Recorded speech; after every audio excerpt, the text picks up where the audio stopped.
Hello दोस्तों, कैसे हैं आप सब। देखिए यहाँ पे स्पेसिफिकली मैं आपके लिए एडवाइस वीडियो बना रहा हूँ, ठीक है। आपके लिए गाइडलाइन वीडियो बना रहा हूँ एफएम के लिए। कह सकते हैं आप सारे प्रैक्टिकल सब्जेक्ट के लिए कह सकते हैं, ठीक है। क्योंकि एफएम जो ये मैं गाइडलाइन प्रोवाइड करने जा रहा हूँ वो सारे ही प्रैक्टिकल सब्जेक्ट पे ऊपर अप्लाई होता है, चाहे आप कोस्ट के लिए देख रहे हैं चाहे अकाउंट के लिए देख रहे हैं। ये तो नाम मैंने एफएम दिया है ताकि मैं एफएम के दायरे के अंदर आपको जो है वो चीज़ को एक्सप्लेन कर पाऊँ। कहते हैं ना कि कुछ चीज़ों को एक्सप्लेन करने के लिए एग्जाम्पल की ज़रूरत होती है। तो आप यही समझ लीजिए कि जो मैं आपको गाइडलाइन प्रोवाइड करने जा रहा हूँ उसके लिए जो मेरा एग्जाम्पल है वो है एफएम, ठीक है। एफएम के थ्रू मैं आपको वो गाइडलाइन को समझाऊंगा। बेसिकली ये हर एक प्रैक्टिकल सब्जेक्ट के लिए एप्लीकेबल होगा, चाहे कोई भी सब्जेक्ट के लिए आप यहाँ पे प्रैक्टिकल सब्जेक्ट कोई भी हो, आप यहाँ पे इसके लिए इस वीडियो को रेफर कर सकते हैं। देखिए सबसे पहले तो स्टार्टिंग में आना जाना हेलो हाय हेलो सब कुछ छोड़ के सबसे पहले एक बात मैं बता दूं जिसके लिए मुझे स्पेसिफिकली वीडियो बनाना पड़ा है।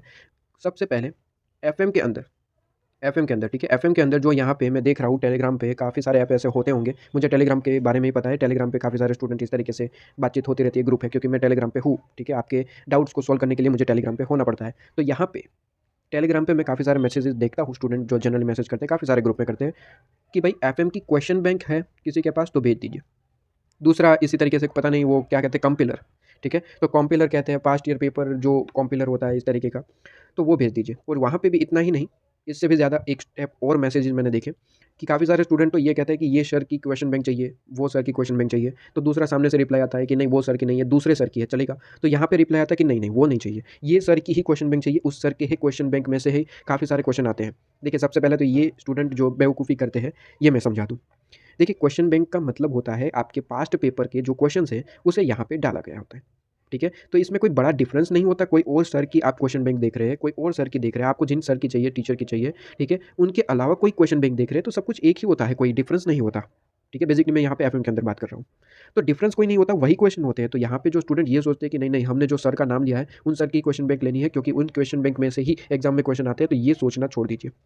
क्योंकि सभी क्वेश्चन बैंक में इक्वली क्वेश्चन ही होते हैं, आप एक बार चेक कर लीजिए, ठीक है। नॉर्मली कम ज़्यादा क्वेश्चन हो सकते हैं, कोई सर ज़्यादा थोड़ा ड्राफ्टिंग कर देते हैं, ठीक है, क्वेश्चन ड्राफ्ट कर देते हैं ताकि ज़्यादा प्रैक्टिस हो पाए। बस इतना फ़र्क होता है, बाकी क्वेश्चन आपको नॉर्मली सेम ही देखने को मिलते हैं। क्योंकि कहाँ से क्वेश्चन वही क्वेश्चन है जो आपके पास्ट ईयर आरटीपी एमटीपी और पास्ट पेपर में होते हैं, वही यहाँ पे डाले जाते हैं, कोई नए क्वेश्चन नहीं बनाए जाते, राइट। तो ये चीज़ समझिए आप। सबसे पहले तो ये जो मैं कह रहा हूँ कि क्वेश्चन बैंक स्टूडेंट ढूंढ रहे हैं, उन स्टूडेंट को सबसे पहले तो मैं एडवाइस करूँगा कि ये सबसे पहले ये चीज़ रोक दीजिए, क्वेश्चन बैंक कॉम्पिलर वगैरह ढूंढना छोड़ दीजिए। सबसे पहले उन क्वेश्चन बैंक को ढूँढने से पहले कुछ क्वेश्चन मैं पूछ रहा हूँ वो सबसे पहले आंसर करिए। क्या आप स्टूडेंट ने जो क्वेश्चन बैंक वगैरह ढूँढते हैं, जो एग्जामिशन लाना चाहते हैं वो स्टूडेंट, ठीक है, जो पास होना चाहते हैं अच्छे नंबर से, ठीक है, एग्जामिशन उनका बेसिकली गोल नहीं है लेकिन हाँ पास होना इनका गोल है, 50-55 हो जाए तो भी बहुत है। ऐसे स्टूडेंट, उन सभी स्टूडेंट को मैं कुछ क्वेश्चन पूछता हूँ। क्या आपने लेक्चर कंप्लीट किए हैं, ठीक है, स्पेसिफिक चैप्टर का या फिर स्पेसिफिक पूरे का पूरा एफएम का, ठीक है, लेक्चर क्या आपने कंप्लीट किए हैं, ठीक है। Answer is yes. तो सबसे पहले आप दूसरा क्वेश्चन समझ लीजिए, ठीक है, कुछ क्वेश्चन समझ लीजिए उसके बाद मैं आपको समझाता हूँ। क्या आपने लेक्चर कंप्लीट किया, आंसर इज यस और नो, ठीक है। दूसरा क्वेश्चन, क्या आपने लेक्चर के अंदर क्वेश्चन करवाए होंगे, ठीक है, कंसेप्ट करवाए होंगे, क्या उसे आपने रिटर्न वे में लिख के किया है, ठीक है। रिटर्न वे में लिख के, देखिए आपके पास में नोट्स अवेलेबल है, आपने प्रिंट निकलवा रखा है, उसकी बात नहीं कर रहा हूँ। क्या वो कॉन्सेप्ट्स को वो क्वेश्चन को आपने रिटर्न वे में किया या फिर नहीं, ठीक है। आपके पास में प्रिंट आउट है वो बात अलग है, क्या आपने उसे लिख के किया है। तीसरा क्वेश्चन, तीसरा क्वेश्चन, क्या आपने आईसीएम मॉड्यूल जो आपके पास में होती है आईसीएम मॉड्यूल की एक एक क्वेश्चन, मतलब कि मैं कहूँ क्या 100% आपने कवर किया है। ये 3 क्वेश्चन, सबसे पहले लेक्चर कंप्लीट किया या फिर नहीं, लेक्चर के अंदर जो क्वेश्चन करवाए हैं, कांसेप्ट्स करवाए, उसे आपने लिख के, ठीक है, आपके पास में नोट्स अवेलेबल है, प्रिंट आउट वगैरह है, बुक है, वो बात अलग है, क्या आपने लिख के किया है। और तीसरा क्वेश्चन, क्या आईसीआई के एक-एक क्वेश्चन आपने सॉल्व किए हैं या फिर नहीं। अगर इनमें से जनरली जो आंसर आपका रहेगा वो आपका लेक्चर तो कंप्लीट करते ही करते हैं स्टूडेंट, ठीक है। जैसे कि एक चैप्टर हो गया कॉस्ट ऑफ कैपिटल, तो वो कंप्लीट करने के बाद उसके क्वेश्चन वगैरह करते ही है, तो यहाँ पे तो लेक्चर तो कंप्लीट करते ही है। तो जनरली यहाँ पे तो मैं कहूँ 90-99% जो है वो आपके पास में यहाँ पे आंसर इज यस होगा। 99% स्टूडेंट का आंसर होगा यस, हम लेक्चर कंप्लीट करते हैं, ठीक है, क्योंकि बिना लेक्चर कंप्लीट करिए तो आगे ही नहीं बढ़ेंगे। दूसरा, क्या लेक्चर के अंदर जो कंसेप्ट्स हैं उसे आपने लिखा, क्या उसके अंदर के क्वेश्चन आपने रिटर्न वे में प्रैक्टिस किए। यहाँ पे आपका जो है परसेंटेज गिर के हो जाता है आपके पास में 85%, ठीक है, ये फैक्ट है। 85% यहाँ पे कहते होंगे यस सर, ठीक है, ये फैक्ट है। मैंने यहाँ पे प्रैक्टिकली ये चीज़ देखी है कि यहाँ पे क्या होता है कि स्टूडेंट जो है कुछ कुछ क्वेश्चन लेक्चर में कुछ कुछ क्वेश्चन ऐसे लगते हैं तो वो लिखते हैं, बाकी छोड़ देते हैं, ठीक है। और कंसेप्ट तो यहाँ पे आपको पीडीएफ प्रोवाइड की जाती है तो उसके प्रिंट आउट निकलवा लेते हैं और फिर बस उसमें ही देखते रहते हो, लेक्चर देखा कंसेप्ट देखा काम खत्म, ठीक है। कंसेप्ट भी नहीं लिखते और क्वेश्चन में भी जितने क्वेश्चन करवाए थे उससे आधे तो वो प्रैक्टिस करते हैं रिटर्न में, ठीक है, सारे तो करते भी नहीं है। तो यहाँ पे ये सबसे बड़ी आपकी मिस्टेक। देखिए लेक्चर के अंदर तो आपको 100% अपना देना होगा, ठीक है। लेक्चर कंप्लीट किया है, आपके पास में क्वेश्चन और उसके कंसेप्ट कंप्लीट किए हैं, तो उसके रिटन वे में आपके पास में नोट्स अवेलेबल होना कंपलसरी है आपके पास में। और यहाँ पे तीसरा क्वेश्चन जब मैं पूछता हूँ कि क्या आईसीए मॉड्यूल के हर एक क्वेश्चन आपने किए, एफएम के आपके पास में आईसीए मॉड्यूल होंगी, ठीक है। न्यू सिलेबस के हिसाब से काफ़ी सारे स्टूडेंट को तो यहाँ पे अवेलेबल हो भी गई होगी। अगर आपके पास में न्यू रजिस्ट्रेशन है तो फ्री में आ जाती है, और ओल्ड से न्यू में कन्वर्टेड है तो आपको कुछ 1000 फीस है मेरे ख्याल से। 1000 में आपको बहुत ग्रुप के बुक्स जो है अवेलेबल करवा दिए जाते हैं, और जिनके पास बुक्स भी नहीं है वो तो पीडीएफ भी देख सकते हैं, क्योंकि वेबसाइट पे फ्रीली इसकी पीडीएफ भी अवेलेबल होती है, ठीक है। तो इन शॉर्ट मैं तो यहाँ पे ये कहूँगा कि आपके पास आईसीए मॉड्यूल है, ठीक है, चाहे किसी भी वे में। तो क्वेश्चन ये रहा कि क्या आपने आईसीए मॉड्यूल की 100% कवरेज करी या फिर नहीं, मतलब कि एक एक क्वेश्चन को अपने हाथों से लॉजिकली, अपने हाथों से बिना सॉल्यूशन को देखे लेक्चर कंप्लीट कर लिया, कंसेप्ट आपने समझ लिया है, ठीक है। तो अब आपका यहाँ पे रूल बनता है कि आप आईसीए मॉड्यूल के एक एक क्वेश्चन को अपने खुद से बिना सॉल्यूशन को देखे, अपने खुद से अपने लॉजिक के हिसाब से आपने सारे क्वेश्चन को क्या सॉल्व किया है, ठीक है। और यहीं पे आपका यहाँ पे परसेंटेज हो जाता है 40%। ये फैक्ट है, मैं यहाँ पे ये चीज़ कंफर्म करने के बाद वीडियो बना रहा हूँ, मतलब कि मैं स्टूडेंट से कंफर्म करता हूँ, उसके बाद ये चीज़ बनती है, ठीक है। और इवन आप जो है यहाँ पे स्टूडेंट देख रहे हैं, मैं यहाँ पे चैलेंज कर सकता हूँ कि काफ़ी सारे स्टूडेंट यहाँ पे देख रहे हैं वो इस दायरे में आते ही होंगे, मतलब कि 60% में आते होंगे, कि जो वो स्टूडेंट जो आईसीए मॉड्यूल के क्वेश्चन किए ही नहीं है, क्योंकि वो जो है यहाँ पे क्वेश्चन बैंक में ढूंढते रहते हैं कि ऐसे कोई क्वेश्चन बैंक हो जाए जिसमें आईसीए मॉड्यूल कवर हो, पास पेपर। ये सब बहाने हैं, ये सब बहाने हैं कि हमें क्वेश्चन नहीं करना है, हमें क्वेश्चन प्रैक्टिस नहीं करना है। और यही बहाना जो क्वेश्चन बैंक ढूंढना वगैरह वगैरह, यही बहाना आपको ले जाता है आपके रिजल्ट को फेल करने की ओर, ठीक है। कहीं ना कहीं आपकी एग्जामिशन भी रुक जाती है, क्योंकि यहाँ पे मैं देखता हूँ कि काफ़ी सारे ऐसे स्टूडेंट होते हैं जिनका ये दो बहुत स्ट्रांग होता है, ठीक है। तो इसके बेसिस पे मैं देखता हूँ कि भाई इनका तो एग्जामिशन पक्का होता है, लेकिन गलती कर जाते हैं वो यहाँ पे, ठीक है। वो ये नहीं कर पाते, आईसीए मॉड्यूल के जो क्वेश्चन की कवरेज आपके पास में होनी चाहिए वो आप नहीं करते हैं। क्वेश्चन बैंक ढूंढने में काफ़ी सारे दिन लगा देते हैं, और क्वेश्चन बैंक मिलने के बाद भी उसमें इतने सारे क्वेश्चन हो जाते हैं कि काफ़ी सारे चैप्टर तो कर ही नहीं पाते। एग्जाम आ जाती है, काफ़ी सारे क्वेश्चन के प्रैक्टिस तो हो ही नहीं पाते, काफ़ी सारे चैप्टर तो छूट जाते हैं आपके, ठीक है। तो यहाँ पे सबसे पहले ये एडवाइस आप लिख लेना, कहीं पे भी कर लेना अप्लाई, ठीक है। ये बहुत ज़्यादा इंपॉर्टेंट है, क्योंकि बहुत ज़्यादा रिसर्च करके मैं आपको बता रहा हूँ कि आपकी प्लानिंग क्या होनी चाहिए। आपको एफएम के अंदर अगर एग्जामिशन लानी है तो आपका वे कैसा होना चाहिए, किस तरीके से आपको कंप्लीट करना चाहिए। तो सबसे पहले देखिए, सबसे पहले ये समझिए कि लेक्चर तो कंप्लीट करने ही पड़ेंगे, क्योंकि कंसेप्ट वगैरह समझना है तो लेक्चर सबसे पहले कंप्लीट करने हैं। सेकंड, लेक्चर के अंदर जो भी कंसेप्ट्स हैं और जो भी क्वेश्चन करवाए, सबसे पहले उसे रिटन वे में आप लिखेंगे। नोट्स आपके पास में होने चाहिए। देखिए, प्रिंट आउट वगैरह एक साइड रखिए, प्रिंट आउट होना अच्छी बात है, कोई दिक्कत नहीं है, क्योंकि उसमें से आप देख रहे हैं लेक्चर कंप्लीट कर लें। लेकिन जैसे ही सब कुछ कंप्लीट हो जाते हैं, उस नोट्स को आप रिटन वे में लिखेंगे, ठीक है। क्योंकि देखिए फ़र्क पड़ता है, अगर आप किसी भी चीज़ को देखें जो प्रिंट आउट वे में है, और किसी चीज़ को ऐसा देखें कि आपके रिटन वे में है, तो दोनों में फ़र्क होता है। आपका लिखा हुआ आपको ज़्यादा बेहतर अंडरस्टैंडिंग प्रोवाइड करता है, ये फैक्ट है, ठीक है। तो अगर आप एडवाइस मेरी मानना चाहते हैं, अगर आप एग्जामिशन लाना चाहते हैं, ठीक है, तो ये चीज़ आपको फॉलो करनी पड़ेगी। और वैसे भी एफएम के अंदर कंसेप्ट होते ही कहाँ है इतना ज़्यादा जो आपको लिखना पड़े। कुछ फॉर्मूलेज होते हैं, कुछ चीज़ें होती है कि फॉर एग्जांपल अगर कॉस्ट ऑफ कैपिटल की बात करें, तो रिडीम्शन रिडीमेबल डिबेंचर है, इररिडीमेबल डिबेंचर, उसके फॉर्मूले लिखने होते हैं। और फॉर्मूले में कुछ चीज़ें होती है कि भाई D1 इज इक्वल टू क्या होता है इक्विटी में, ठीक है, D0 का मतलब क्या होता है, एनपी का मतलब क्या होता है, ये सारी चीज़ें ही तो लिखनी होती है। तो इतना लिखना ही कहाँ होता है कि आपको जो है कुछ टाइम वेस्टिंग जैसा लगे, ठीक है। वो टाइम वेस्टिंग नहीं, टाइम इन्वेस्टिंग है, ठीक है। तो ये चीज़ सबसे पहले ध्यान रखिए। ये चीज़ आपके पास में रिटन वे में एक-एक क्वेश्चन जो लेक्चर में करवाया है, वो तो आपके पास में रिटन वे में करना ही करना है। जैसे ही ये कंप्लीट होता है, तुरंत आईसीए मॉड्यूल में चले जाइए, कहीं आपको वो क्वेश्चन बैंक ढूँढने के चक्कर में नहीं पड़ना है, ठीक है। आपके दोस्त आपको कहेंगे कि मेरे पास क्वेश्चन बैंक है, ले ले भाई आईसीए मॉड्यूल इसमें कवर है, लेकिन नहीं चाहिए भाई। हाँ, आपके पास में क्वेश्चन बैंक है, दोस्त को बोल देना कि भेज दे, कोई दिक्कत नहीं है, लेकिन मैं अभी नहीं करूँगा या फिर नहीं करूँगी, ठीक है। अभी मुझे क्वेश्चन बैंक नहीं करना है, क्यों? क्योंकि मुझे आईसीए मॉड्यूल सबसे पहले 100% कवरेज करनी है। जैसे ही आप ये कर लेते हैं, आपकी एग्जामिशन की ओर जो है 100% श्योरिटी हो जाती है। देखिए, इतना करने से भी 100% श्योरिटी मिल रही है कि एग्जामिशन पक्की है।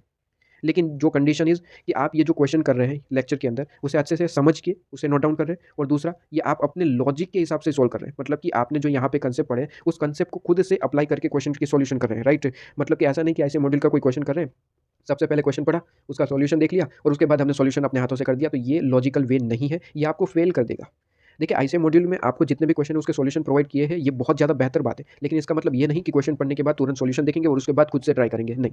क्वेश्चन पढ़िए, उसके बाद खुद से सॉल्यूशन करिए और फिर सॉल्यूशन को चेक करिए। देखिए, अगर आपने इस तरीके से किया है तो एग्जामिशन 100% श्योरिटी है, 100% श्योरिटी है कि आपकी एग्जामिशन पक्की है, ठीक है। बस इस एग्जामिशन को आप जो है और बेहतर करने के लिए, कि आपको श्योरिटी ही चाहिए एकदम से, मतलब कि पेपर तो अभी आया नहीं है, उससे पहले ही आप खुद से अंदर से आपकी आवाज़ आनी चाहिए कि एग्जामिशन पक्की है। अगर ये करना चाहते हैं तो बस इसमें एक चीज़ ऐड कर देना, सबसे पहले तो ये कंप्लीट करना ही करना है। उसके बाद आप आईसीए की वेबसाइट पे जाइए, ठीक है, आईसीए की वेबसाइट पे जाइए, और आईसीए की वेबसाइट पे past RTP, MTP, past paper, ठीक है, ये मिल जाएँगे सॉल्यूशन के साथ। देखिए, फिलहाल तो मैं आपको कहूँगा कि ऐसे कोई भी क्वेश्चन आप प्रैक्टिस नहीं करेंगे जिसका सॉल्यूशन आपके पास में अवेलेबल नहीं है। वो क्वेश्चन प्रैक्टिस नहीं करेंगे आप, ठीक है? क्योंकि अभी आप जो है आप अपनी प्रैक्टिस को बिल्ड अप कर रहे हैं, अपनी प्रैक्टिस को और बेहतर कर रहे हैं। तो ऐसे कोई भी क्वेश्चन प्रैक्टिस नहीं करिएगा, चाहे वो टेलीग्राम से आपको कहीं पे मिला है वगैरह-वगैरह, उसे प्रैक्टिस नहीं करिएगा जब तक आपके पास में सॉल्यूशन नहीं है। सॉल्यूशन है तो करिए, कोई दिक्कत नहीं है, ठीक है? तब तक नहीं करेंगे जब तक यहाँ तक ये चीज़ आप कंप्लीट नहीं करना कर देते, ठीक है? ये जैसे ही कंप्लीट कर देंगे, उसके बाद चाहे मर्ज़ी जो भी क्वेश्चन प्रैक्टिस करना चाहते हैं करिए। लेकिन यहाँ इस बीच आप कोई भी ऐसा क्वेश्चन नहीं लेंगे जिसका सॉल्यूशन आपके पास में नहीं है, वो कोई भी क्वेश्चन प्रैक्टिस नहीं करेंगे, ठीक है? अब यहाँ पे समझिए, मैं वेबसाइट पे बात कर रहा था कि ऐसे की वेबसाइट पे आरटीपी, एमटीपी, पास्ट पेपर आपको मिल जाएँगे। वो आप डाउनलोड करके खुद से प्रैक्टिस करिए और उसे सॉल्यूशन के साथ चेक करिए, ठीक है? इसी के साथ बात निकली है तो मैं आपको बता दूँ, काफ़ी सारे स्टूडेंट को तो पता भी है। का जो स्टूडेंट को यहाँ पे नहीं पता उसको बता दूँ कि सर आप अगर आरटीपी, एमटीपी कोई प्रैक्टिस कर रहे हैं, उसमें कोई क्वेश्चन आपको मिल जाए, वो क्वेश्चन जो आपको नहीं आता है, ठीक है? नहीं आता, सॉल्व नहीं कर पाए, ठीक है? सॉल्व आप जो है इस क्वेश्चन को नहीं कर पाए और आपने सॉल्यूशन देखा, सॉल्यूशन भी आपको नहीं समझ में आया। तो क्या करें सर? तो यहाँ पे सिंपली कुछ करना नहीं है, आपको सिंपली टेलीग्राम पे आना है। टेलीग्राम मैंने ग्रुप बना रखा है, ग्रुप में आप मैसेज कर सकते हैं, ठीक है? किसी स्टूडेंट को आता होगा तो आपको जवाब दे देगा, या फिर दूसरा ऑप्शन होता है कि टेलीग्राम के ओनर, मतलब कि मुझे आप डायरेक्टली मैसेज कर सकते हैं कि सर ये क्वेश्चन मुझे नहीं आता है, ये समझा दीजिए। अगर वो क्वेश्चन छोटा-मोटा रहा, मतलब कि उसमें कॉन्सेप्ट ज़्यादा नहीं होगा, तो वहीं पे आपको ऑडियो या फिर छोटा-सा वीडियो आपको टेलीग्राम पे ही प्रोवाइड कर दिया जाएगा और आपका डाउट सॉल्व किया जाएगा। अगर ऐसा कोई क्वेश्चन है कि जो बड़ा क्वेश्चन है, मतलब कि उसके लिए स्पेसिफिकली एक डिटेल वीडियो प्रोवाइड करने की ज़रूरत है, तो आपको वो क्वेश्चन का डिटेल वीडियो भी प्रोवाइड किया जाएगा इस यूट्यूब चैनल के अंदर। जो कि आगे अगर आपके पहले से जुड़े हुए हैं इस चैनल के साथ, तो आप तो देख भी रहे होंगे कि डेली बेसिस पे कितने सारे वीडियोज़ मैं ऑलरेडी प्रोवाइड कर चुका हूँ स्पेसिफिक क्वेश्चन पे। तो वो और कुछ नहीं, वो स्टूडेंट के डाउट ही है, ठीक है? तो आप वो जो देखते हैं ना कि क्वेश्चन पे स्पेसिफिकली वीडियो प्रोवाइड किए जा रहे हैं, वीडियो डाले जा रहे हैं, अपलोड हो रहे हैं, तो वो क्वेश्चन और कुछ नहीं है, किसी स्टूडेंट का डाउट है जिनके लिए वो सॉल्यूशन वीडियो प्रोवाइड किया जा रहा है। तो वो प्रूफ है एक तरीके से। काफ़ी सारे स्टूडेंट ये सोचते हैं कि ऐसा कुछ थोड़ी ना होता है। कोई कोई सर कैसे प्रोवाइड कर सकते हैं, मतलब कि चलिए हम तो पेड लेक्चर परचेज़ करते हैं, तो वहाँ पे सर राइटिंग वे में सॉल्यूशन प्रोवाइड नहीं करते, ऊपर से आप वीडियो प्रोवाइड करेंगे, आंसर इज़ यस, वीडियो भी प्रोवाइड करेंगे अगर ज़रूरत पड़ी तो। और प्रूफ है आपके पास में, जाइए चैनल पे, वीडियो सेक्शन में देख लीजिए, काफ़ी सारे ऐसे वीडियोज़ देखने को मिलेंगे जो स्पेसिफिक क्वेश्चन पे है, और वो स्पेसिफिक क्वेश्चन के मतलब यहाँ पे समझ लेना कि वो किसी स्टूडेंट का डाउट था जो स्पेसिफिकली उनके लिए प्रोवाइड कर दिया गया, ठीक है? तो ये प्रूफ है मेरे ख्याल से, ठीक है? जो आपको ये एंश्योर करवाते हैं कि हाँ जी, हम प्रैक्टिस कर सकते हैं, कोई सॉल्यूशन नहीं मिला तो टेलीग्राम पे हमारे साथ कोई है, जो हमें सॉल्यूशन प्रोवाइड करेगा, जो हमें यहाँ पे हमारी स्टडी को बेहतर करने के लिए हेल्प करेगा, है कोई, ठीक है? तो यहाँ पे इससे रिलेटेड घबराने वाली बात नहीं है कि कोई क्वेश्चन नहीं आया तो क्या करें, ठीक है? आपके पास में मल्टीपल ऑप्शंस हैं, ग्रुप में आप जो है मैसेज करिए, काफ़ी सारे स्टूडेंट देखेंगे, अगर उन स्टूडेंट में से आ गया तो आपको वहीं पे रिप्लाई मिल जाएगा कि इसका सॉल्यूशन इस तरीके से होता है। लास्ट में मैं तो हुई, ठीक है? आप मुझे मैसेज कर सकते हैं, अगर कोई छोटा-मोटा डाउट रहा तो वहीं पे सॉल्व हो जाएगा, और नहीं रहा, बड़ा डाउट रहा, मतलब कि ऐसा भी हो सकता है कि पूरा क्वेश्चन ही समझ नहीं आया, ठीक है? तो स्पेसिफिकली वीडियो भी प्रोवाइड किया जाएगा, कोई दिक्कत वाली बात नहीं है, ठीक है? अच्छा, इसी के साथ स्टूडेंट का ये डाउट रहता है कि sir RTP, MTP past year paper question practice करेंगे, लेकिन ऐसे वेबसाइट पे क्या होता है कि पास्ट 5-6 साल के आरटीपी, एमटीपीज़ गिवन होते हैं पास्ट ईयर पेपर के, ठीक है? ये तीनों चीज़ें 5-6 साल की गिवन होती है। तो कैसे करना चाहिए? इसका जो आपके पास सीक्वेंस होना चाहिए, वो सीक्वेंस कैसा होना चाहिए? तो मैं बता दूँ, लास्ट से आप जाएँगे, मतलब कि लास्ट आरटीपी, मतलब कि मई 24 के अगर आरटीपी आ चुके हैं, वैसे तो आ चुके हैं, तो वो आप लास्ट से ऊपर तक जाएँगे, ठीक है? सबसे पहले मई 24 का खत्म करिए, मई 24 का आरटीपी, एमटीपी अगर है, ठीक है? एमटीपी नहीं आए तो लास्ट वाला कर दीजिए, उससे आगे जाइए, ठीक है? आरटीपी तो आ चुके हैं, आरटीपी को सोल्व करिए, उसके बाद 23 पे जाइए, 23 का सारा सोल्व करिए, 22 पे जाइए, इस तरीके से लास्ट से ऊपर जाएँगे, ठीक है? तो ये तीनों चीज़ों को सबसे पहले 24 का जो भी चीज़ अवेलेबल है कंप्लीट करिए, उसके बाद 23 का, 22 का, 21 का, इस तरीके से आईसी वेबसाइट पे जितना अवेलेबल है उतना सफिशिएंट है, उससे ज़्यादा कुछ नहीं करना, ठीक है? और जिनके पास क्वेश्चन बैंक अवेलेबल है, वो करिए, कोई दिक्कत नहीं है, बाकी तो क्वेश्चन बैंक की ज़रूरत नहीं है, मैं आपको ऑलरेडी बता चुका हूँ। ये करने से एग्ज़ैम्पशन वैसे तो ठीक है, एग्ज़ैम्पशन तो आनी ही आनी है, लेकिन ये जितना जैसे ये चीज़ आपकी जैसे ही कंप्लीट हो जाती है ये चीज़, ठीक है? कि आपका लेक्चर कंप्लीट, क्वेश्चन कॉन्सेप्ट जो है लेक्चर के अंदर के रिटन में कंप्लीट, आईसीए मॉड्यूल के क्वेश्चन रिटन में कंप्लीट, ठीक है? 100% लॉजिकल वे में आपने खुद से प्रैक्टिस की है, और आरटीपी, एमटीपीज़ रिटन में कंप्लीट। यहाँ पे मैं कह दूँ सर कि एग्ज़ैम्पशन तो पक्की है, एग्ज़ैम्पशन तो पक्की है, लेकिन आपके अंदर से आवाज़ निकलेगी कि पेपर तो दिया नहीं, लेकिन उससे पहले ही, पेपर तो अभी आएगा तब आएगा, एग्ज़ाम जब आएगी अब आएगी, लेकिन उससे पहले हमारी एग्ज़ैम्पशन पक्की है, ये अंदर से आवाज़ आएगी, गारंटी। ठीक है? ये चीज़ आपके पास में हो जानी चाहिए। ये आपको एग्ज़ैम्पशन की ओर ले जाएगी। सबसे पहले तो ये स्टूडेंट छोड़ दीजिए, ये जो मैंने कहा कि क्वेश्चन बैंक ढूँढना, सबसे पहले तो ये तो एंश्योर करिए कि ये चीज़ क्लियर है या फिर नहीं। ये चीज़ कंप्लीट है, उसके बाद क्वेश्चन बैंक ढूँढ भी रहे तो ठीक है, कोई दिक्कत नहीं, सोल्व करिए, कोई दिक्कत नहीं है। ठीक है? क्योंकि उस क्वेश्चन बैंक में आरटीपी, एमटीपीज़ के ही क्वेश्चन होते हैं, कोई नए क्वेश्चन नहीं होते। तो ये वेबसाइट पे जाके आप ये क्वेश्चन सोल्व करिए या फिर क्वेश्चन बैंक करिए, कोई दिक्कत नहीं है। लेकिन क्वेश्चन बैंक से पहले ये आपने कंप्लीट किया है या फिर नहीं। ठीक है? अगर नहीं तो क्वेश्चन बैंक को एक साइड रखिए थोड़ी देर के लिए, थोड़े दिनों के लिए, जब तक आप ये कंप्लीट नहीं कर पाते। ये कंप्लीट नहीं हुआ तो मान लीजिए कि खत्म सब कुछ, नहीं हो पाएगा। क्योंकि समझिए कि क्वेश्चन बैंक में इतने सारे क्वेश्चन होते हैं, ठीक है? एक कॉन्सेप्ट पे बेस आप 3-4 क्वेश्चन होते हैं, तो वो क्वेश्चन में आप ज़्यादा टाइम लगाते हैं। और क्वेश्चन बैंक में तो मल्टीपल क्वेश्चंस होते हैं। तो क्या होता है कि आप 1-2 चैप्टर करते हैं, 3-4 चैप्टर करते हैं, थक जाते हैं। और टाइमिंग इसमें ज़्यादा लग जाता है कि एग्ज़ाम आ जाती है, कुछ क्वेश्चन के कुछ चैप्टर तो कर ही नहीं पाते। तो ऐसा नहीं करिएगा। ये सबसे पहले ये 3 चीज़ें कंप्लीट होने के बाद ही आगे बढ़िएगा क्वेश्चन बैंक की ओर, या फिर आरटीपी, एमटीपीज़ आपके पास में। तो क्वेश्चन बैंक नहीं है जिन स्टूडेंट के पास, इनके पास ये है। तो सबसे पहले यहाँ पे ये भी बता दूँ कि सर आरटीपी, एमटीपी पास्ट के होते हैं, हम तो न्यू सिलेबस में आ चुके हैं, ठीक है? तो मैं बता दूँ एफएम के अंदर कोई चेंजेस नहीं है, सिर्फ आपका एक रिस्क एनालिसिस करके पहले चैप्टर हुआ करता था, वो डिलीट हो चुका है। ठीक है। तो इसके रिलेटेड जो क्वेश्चन होंगे आरटीपी एमटीपी पास्ट पेपर में, उसे आप इग्नोर करेंगे। ठीक है, ये आपका चैप्टर नहीं है रिस्क एनालिसिस का चैप्टर। उसके अलावा सारे ही एप्लीकेबल है क्वेश्चन, सारे ही एप्लीकेबल है, क्योंकि एफएम में कोई चेंजेस नहीं है, न्यू ओल्ड सब कुछ एक ही है। ठीक है, न्यू सिलेबस ओल्ड सिलेबस सब कुछ एक ही है, कोई चेंजेस नहीं है। तो सबसे पहले ये क्लैरिटी मैंने आपको प्रोवाइड कर दी है। अगर आप ये करते हैं, ठीक है, आपका अगर ये चीज़ कंप्लीट है, ये चीज़ आप अगर कंप्लीट करते हैं, उसके अलावा कुछ करने की जरूरत नहीं है। बस ये कंप्लीट होने के बाद अपने क्वेश्चंस को देखिए जो आपने लिख के करे हैं। ठीक है, सारी चीज़ें लिख के करिएगा, ऐसे ही देखने से कोई फायदा नहीं है, सारी चीज़ें लिख के होनी चाहिए। ठीक है, सारे क्वेश्चन लिख के होने चाहिए। जैसे लिख के करेंगे आप जो है, फिर करने की कुछ ज़रूरत नहीं है, बस वही क्वेश्चन को आप देखते रहिए, लिखा हुआ अपने क्वेश्चन को देखते रहिए कि कहीं कहाँ मिस्टेक हुई थी, आपने रेड मार्क करा होगा। ठीक है, देखिए यहाँ पे ध्यान रखिएगा कि जो भी क्वेश्चन में आपकी मिस्टेक होती है, जैसे कि आप क्वेश्चन आईसीए के क्वेश्चन सोल्व करते हैं, ठीक है, आईसीए के क्वेश्चन सोल्व करते हैं, तो कोई क्वेश्चन में हो सकता है कि आपने सोल्व किया उसमें गलत हुआ, तो आप कहीं पेज में या फिर आप अपने जो नोटबुक है, ठीक है, नोटबुक है, उसके लास्ट पेज में एक सेपरेट पेज बनाइए, जहाँ पे आप ये लिखेंगे कि सर क्वेश्चन नंबर 3 इस चैप्टर का, जिसमें मुझे वापस से देखना पड़ेगा क्योंकि उसमें मेरी मिस्टेक हुई थी, और मिस्टेक क्या हुई थी वो भी लिखिए कि भाई सिर्फ अमाउंट में मिस्टेक हुई थी या फिर क्वेश्चन समझने में मिस्टेक हुई थी, ये वगैरह वगैरह, और क्वेश्चन में भी मार्क करिए कि आपकी मिस्टेक क्या हुई थी। इस तरीके का ये आपका जो है एक रैंकर बेस आपका ये चीज़ होती है कि आप अगर ये स्पेसिफिकली अपनी मिस्टेक को लिखते हैं, तो एग्जाम टाइम में ये आपको बहुत ज़्यादा हेल्पफुल होगी। देखिए वो क्वेश्चन जो आपके नहीं हो पाए सॉल्व पहली बार में, वो क्वेश्चन एग्जाम टाइम पे देखने बहुत ज़्यादा ज़रूरी होता है, और वो तो तब देख पाएंगे जब उसे मार्क कर रखा आपने। तो इस तरीके से मार्किंग होना बहुत ज़्यादा इंपॉर्टेंट है कि जो क्वेश्चन आपने नहीं कर पाए उसकी मार्किंग हो, ताकि उसे हम दूसरी बार तीसरी बार देख पाएँ। ठीक है, तो वो जहाँ बहुत ज़्यादा इंपॉर्टेंट होता है, तो उसे भी मार्क करके रखिए, उसके अंदर क्या मिस्टेक हुई थी वो लिख के रखिए, क्वेश्चन के बाजू में लिख के रखिए या फिर सेपरेट पेज बना दीजिए, वो आपके ऊपर है।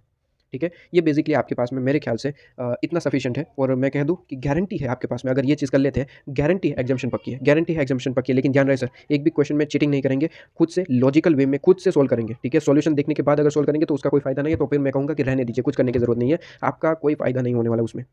खुद से लॉजिकल वे में, ठीक है, जो क्वेश्चन नहीं आता मैंने कह दिया कि भाई अपने टेलीग्राम पे आ जाइए ग्रुप के अंदर, ठीक है, ग्रुप में मैसेज कर सकते हैं, दूसरे स्टूडेंट आपको जवाब देंगे, या फिर हो सकता है कि ना मिले तो आप मुझे भी मैसेज कर सकते हैं, मैं आपको प्रोवाइड कर दूंगा सॉल्यूशन। ठीक है, इससे रिलेटेड तो कोई दिक्कत वाली बात नहीं है करके। ठीक है, तो स्पेसिफिकली मुझे ये बताना पड़ा क्योंकि मैंने ये देखा टेलीग्राम पे कि भाई क्वेश्चन बैंक ढूंढ रहे हैं, वो सर की चाहिए, ये सर की चाहिए, तो ये सारी चीज़ें छोड़ दीजिए सबसे पहले, जब तक आपका ये 3 चीज़ें कंप्लीट नहीं है। ठीक है, कहीं से भी कोचिंग ले रखिए, कोई फ़र्क नहीं पड़ता, क्या ये 3 चीज़ें आपकी कंप्लीट है, सबसे पहले ये इंपॉर्टेंट है। कहीं से भी कोचिंग ले रखिए, ये 3 चीज़ें कंप्लीट है, उसके बाद ही आगे बढ़िए। राइट, चलिए, तो इस वीडियो को मैं यहाँ पे स्टॉप करता हूँ। आपके लिए जो मेन जो चीज़ें थी वो मैंने आपको बता दी है। ठीक है, मेन जो चीज़ें थी वो बता दी है, और बस आप लग जाइए अपने काम पे। ठीक है, चलिए।